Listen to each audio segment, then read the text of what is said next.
O Tratado de Mituín é um pouco complicado de se explicar. Portanto, eu vou explicá-lo de uma forma que todos o possam entender. Na segunda metade do século XVII, Portugal sofreu uma crise económica. Com isto, Dom Luís de Menezes, mais conhecido como Conde de Ericeira, conseguiu implantar algumas medidas mercantilistas.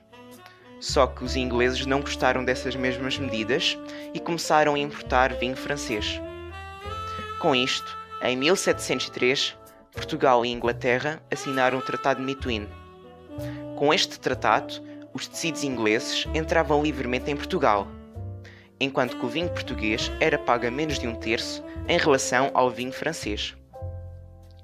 O ouro do Brasil que chegava a Portugal era utilizado para pagar as importações de produtos estrangeiros, impedindo o desenvolvimento do país. Resumindo e concluindo, Portugal ficou mais uma vez dependente de Inglaterra.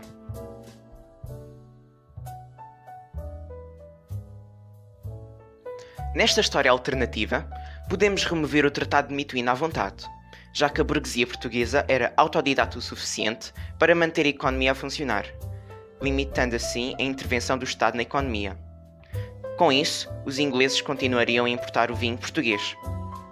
O ouro do Brasil que chegaria a Portugal seria utilizado em outras atividades económicas, e não para o pagamento de dívidas ou importações, tornando assim a região sul da Europa muito mais rica do que a zona norte. A 1 de novembro de 1755, um terremoto, seguido de um maremoto, atingiu Portugal, sendo a cidade mais afetada Lisboa. Especialistas estimam que o terremoto atingiu magnitudes entre 8,7 a 9 na escala de Richter.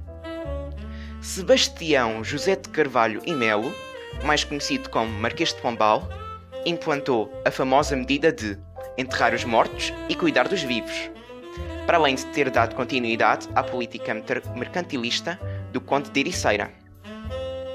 Com os seus grandes êxitos, obteve o cargo de Negócios do Reino, o título de Marquês de Pombal e também conseguiu equilibrar a balança portuguesa. Neste cenário, eu não posso mudar a geografia da Terra, mas posso mudar a história de Portugal. O terremoto de 1755 teria acontecido nesta linha temporal, só que desta vez, Portugal teria infraestruturas mais desenvolvidas, diminuindo assim a perda das mesmas e também o número de mortes. Eventualmente, o Marquês de Pombal continuaria a ter uma grande importância depois do terremoto, continuando a receber grandes títulos.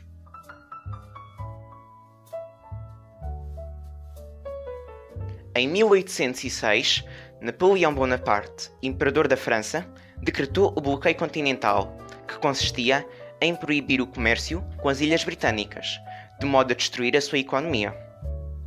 Portugal recusou aderir ao bloqueio continental, não só pela aliança histórica criada com o Reino Unido, como também dependia das trocas comerciais.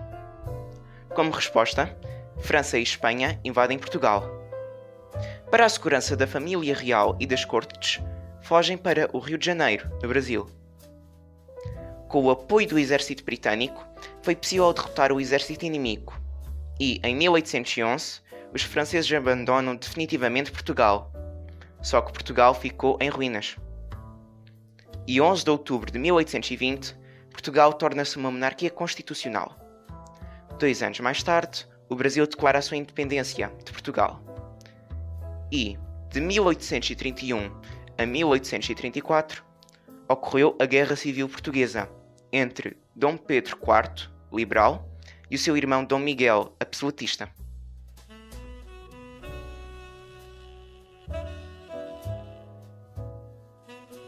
Nesta história alternativa, Portugal continuaria a recusar o bloqueio continental, levando os franceses e espanhóis a invadirem Portugal.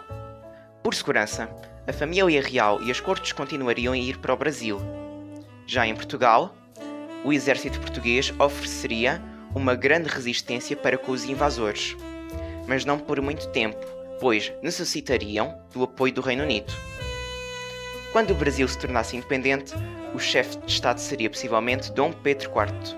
Já em Portugal, é um pouco difícil de prever quem é que ficaria no poder, já que Dom Miguel era irmão de Dom Pedro e Dona Maria II era a sua filha. Portanto, seria muito provável que Dom Miguel tomasse conta do trono português. Mas nesta história alternativa, como Portugal tinha uma monarquia parlamentar, como forma de governo, tenho a certeza que Dom Miguel não trairia a pátria ao aplicar-lhe um golpe de Estado, deixando de haver a Guerra Civil Portuguesa.